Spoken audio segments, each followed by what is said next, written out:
Hi friends, welcome back. So if you're tapering off Zepbound, or maybe you're off like I am, or maybe you're just noticing the scale starting to creep up in a direction that you don't like, then this is the video that's going to help you get back on track. And I say this as someone who's kind of dealing with a little bit of weight regain myself. So these are the exact things that I'm kind of working on and watching out for. So if your ideal body weight is 125 pounds, then you would aim for 125 grams of protein. So let's get into the 5 things that cause weight regain and what you can do to prevent it. Mistake number 1, of course, has to be low protein and low muscle. So when you're on a medication like Zepbound, it's very easy to undereat protein. And the thing with that is that less protein leads to less muscle, and less muscle leads to a slower metabolism, which ultimately leads to a slower weight loss process. So when people complain about gaining weight overnight when they come off these medications, it's not overnight, obviously. It's just that they're lack of muscle has kind of caught up to them. So it's super important that you're getting enough protein on a weight loss journey. And I like the simple rule of 1 gram of protein per pound of ideal body weight. Another thing is strength training. If you can, you don't have to live at the gym, but even just 2 or 3 workout sessions a week goes a long way. A little muscle definitely goes a long way. So that's mistake number 1, not enough protein or muscle. Mistake number 2 is emotional eating sneaking back in. And I say this as someone who's dealing with this myself. So no judgment from me at all. And emotional eating doesn't have to be like a huge binge session or anything like that.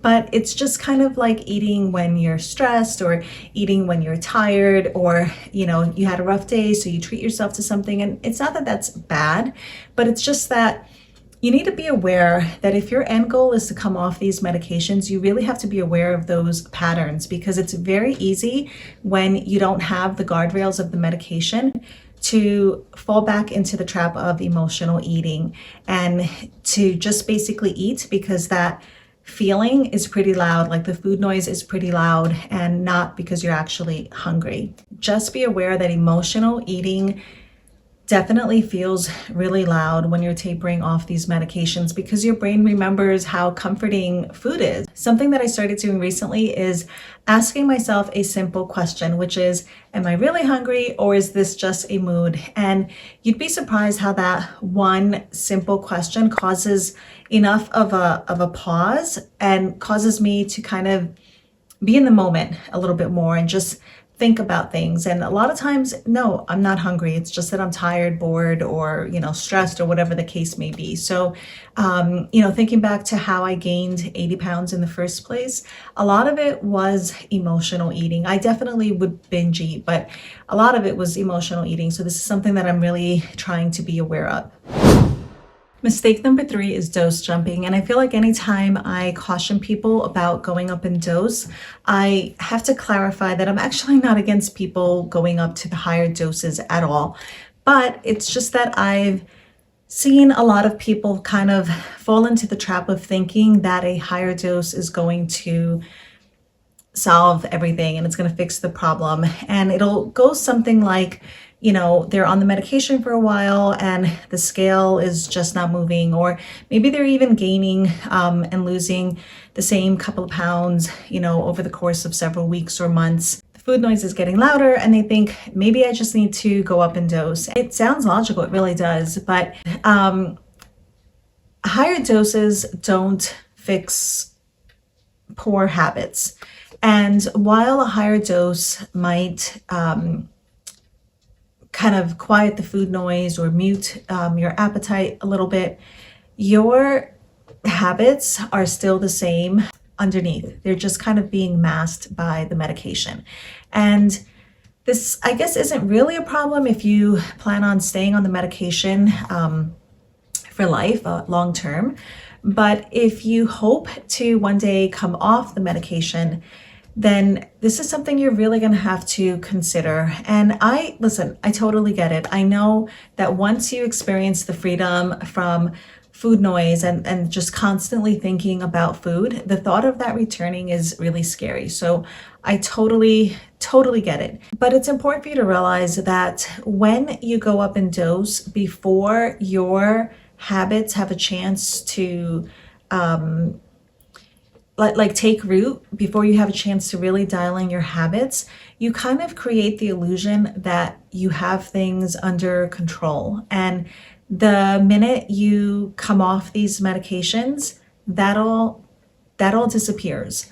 Again, not really an issue if you plan on being on these medications for life, but if you plan on coming off completely or even just tapering back down to like a lower maintenance dose, then going up in dose really needs to be a strategic decision, because higher doses just makes getting off these medications harder. So if you're wondering if you should go up in dose, I actually made a video that I'll try to remember to link down below, but I basically go through some questions that you should ask yourself before deciding to go up in dose. And obviously that decision is really ultimately between you and your doctor.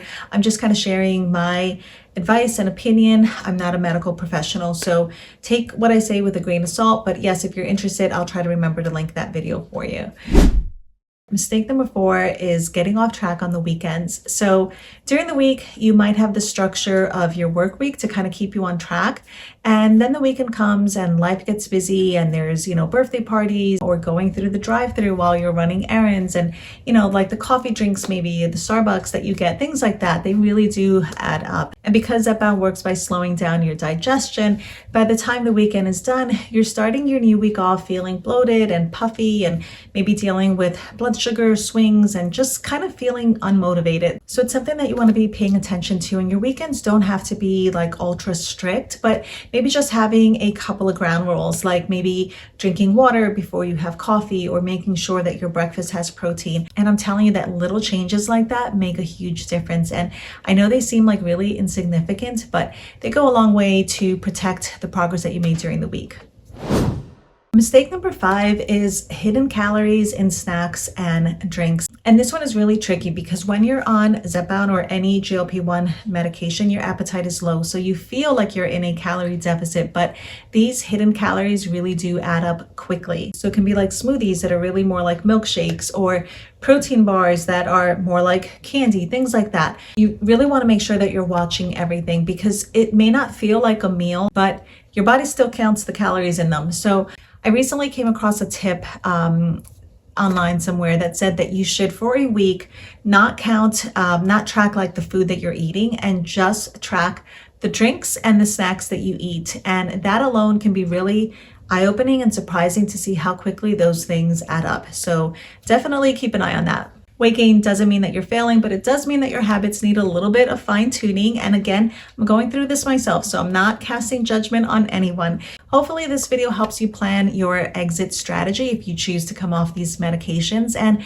just know that you're not going through this alone. I am right here doing the work with you. That's it for today, guys. I'll see you on the next one. Bye.